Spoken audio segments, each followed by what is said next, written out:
So we're going on to the fork legs, and as you can see, they've leaked. Now, this has a little different dust cover here. This is aluminum, an aluminum ring, so I don't know what I'm in for here, so let's just get started.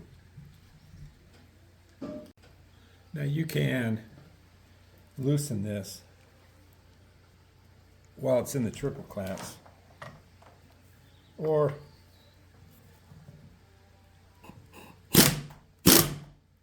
just get them started. They'll come off of there pretty easy with an impact.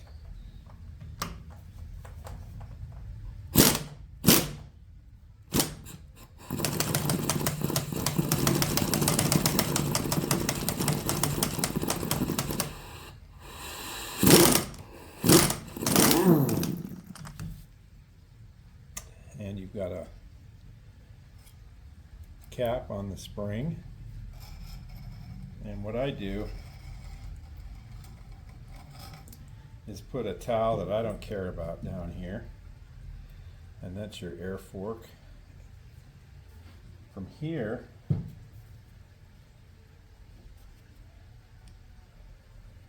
I get the oil out. Now this oil looks really clean. That's a good sign. I'll go up and down a couple times.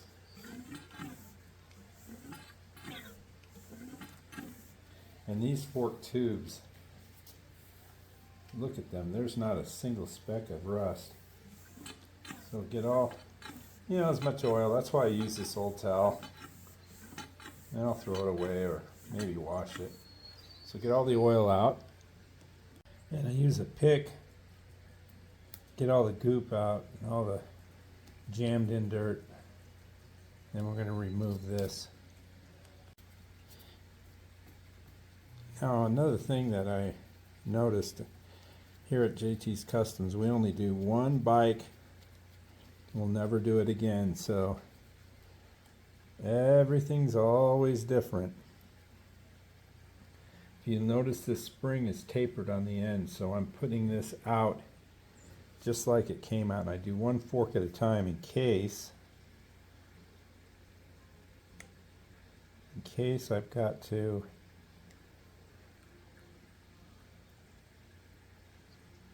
this looks like a sealing washer in there, so I'm going to leave it just in case I get screwed up. I can always pull the other one apart and see how everything goes back together. And take the impact and do the same thing.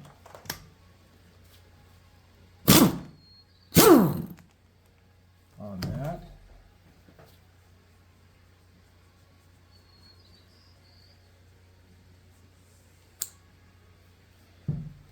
Okay, so this happens. I'm almost positive. Yeah, it's a little loose. So what I'm going to do now, I'm going to pull this out and see if I can get this to come out.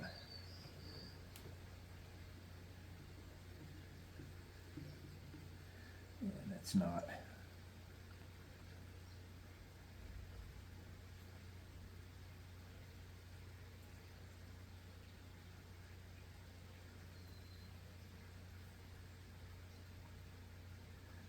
Nope.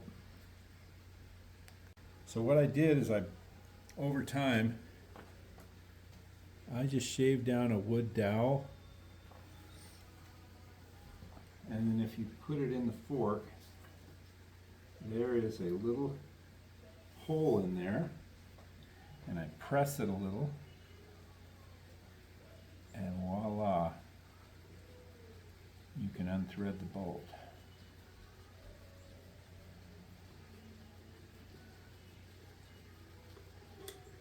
And there you have it.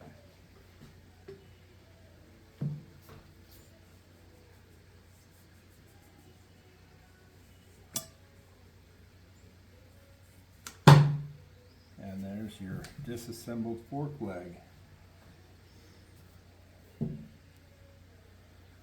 So this is the only thing I'm not familiar with, and I'm wondering if I'm just going to be able to pry this boot off, because no videos on YouTube show this style. So this is all new. Alright, so I figured it out. There is a rubber wiper that goes in here, and it's got a little lip, and it fits inside this channel. And this is just a piece of spring metal. So I don't know what this was for, but it sure worked good for this. And I just get up under that lip, and I'm trying to do this as easy as possible here.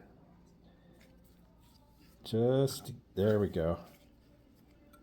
So I can get that out without completely destroying it. There was an inner ring. I'm going to have to take this ring and probably, there were two edges on it. I'm going to have to flatten that back down. But that exposes our snap rings, and that's going to allow that washer will come out, and then our seal.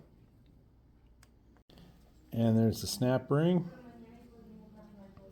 and the little washer. See if I can get that out.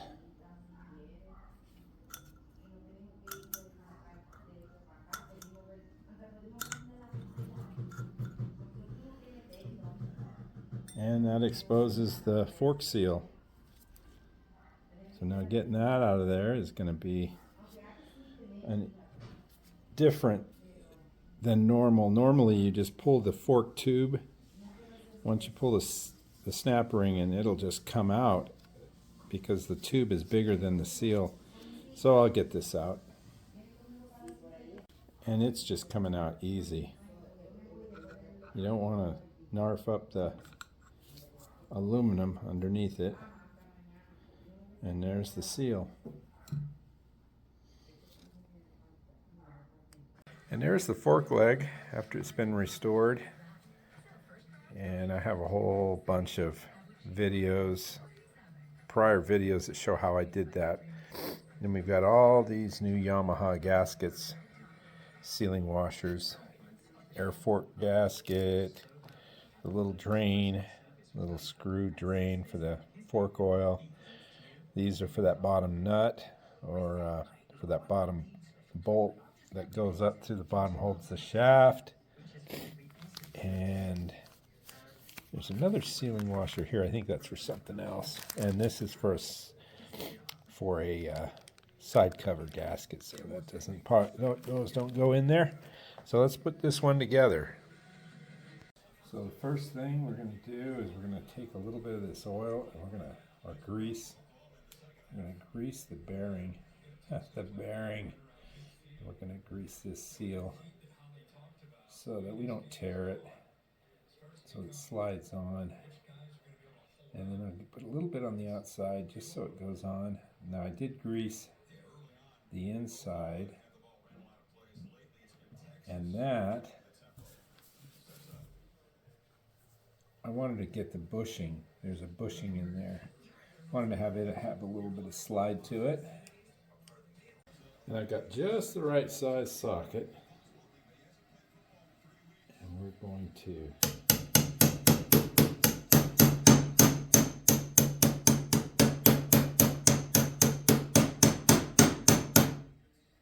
get it started, make sure it's even.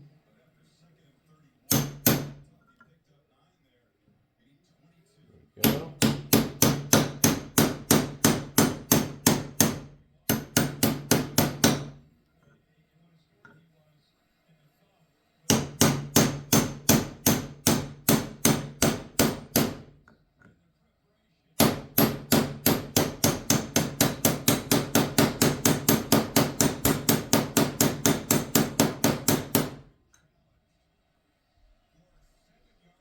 Got a ways more to go. And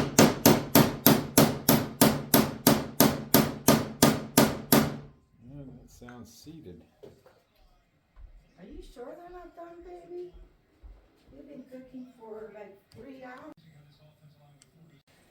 And then we've got the spacer washer. And then we've got our clip. And these need to be really clean so they fit in the groove. And it's real simple to put them in, and there they are, snapped in. So seal's home. And there's this little ring goes in here, and it gets,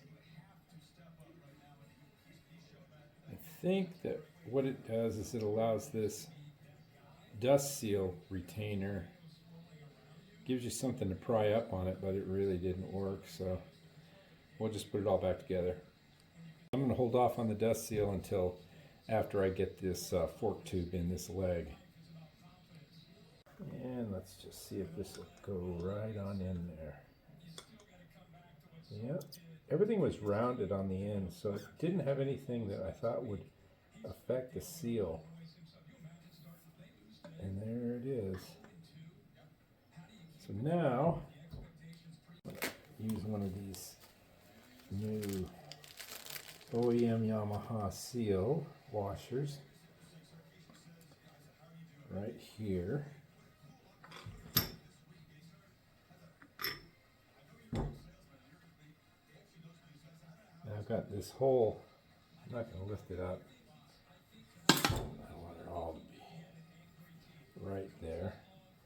But this seal washer goes in the bottom and then the nut. And how I do that, I make sure these threads are extremely clean, because I don't want them hanging up. I'm going to use my wooden tool, and I'm also going to use very, very little, just a little bit of Yamaha. I had a GS1000, maybe it was an 1100, that had all new sealing washers, everything, and then I had a leak at the bottom, and it sucks because it's sitting on the floor. You come out and you've got a little drop of fork oil, and you don't want to have to pull this apart. So I'm just ever so slightly, and just a hair on the threads.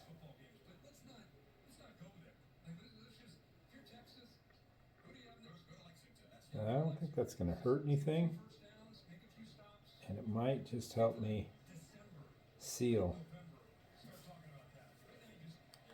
And it says 7 to 11. I've got it at 11 because what I normally do is I take the impact, I put it on the lowest setting, and I just give it a little pop.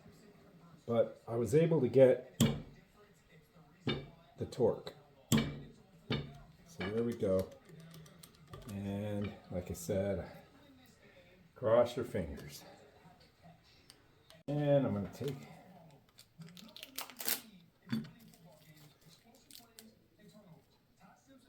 put a new sealing washer and put the little drain screw in and just snug it up, and I know that'll seal. Now I measured out 300. It calls for 284 cc's of fork oil, but I put, let's see if I can show you, I put 300 in here, and I'm going to show you what I'm going to do.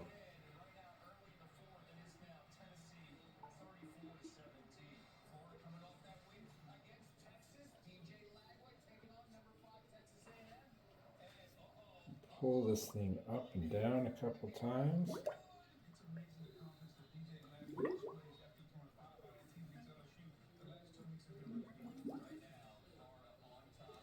Get it all in there.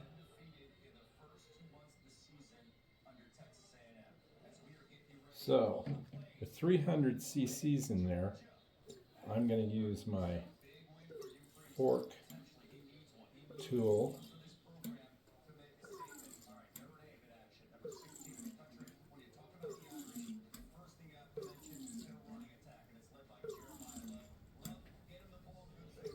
want to make sure all the oil is in the passages and all the air is out.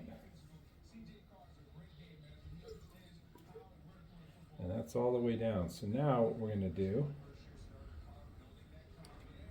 so I've got this set at 180. We'll put it in here. And then we'll, and so the 300 gave us, about 15 milliliters extra to suck out. And I've got the brand new seal. I'll roll that over that. Get it here. I clean this up best I can. And it's going to look fine. All this is buried anyway. Now is the time I'm going to put the dust seal on. This is a Moose Racing seal kit. Comes with both seal and the dust seal. So hopefully this is going to mount right in there, which it doesn't. Of course it doesn't. So, which means you're going to do away with all this. And we're going to mount this seal in the top of that fork leg. And there we have it.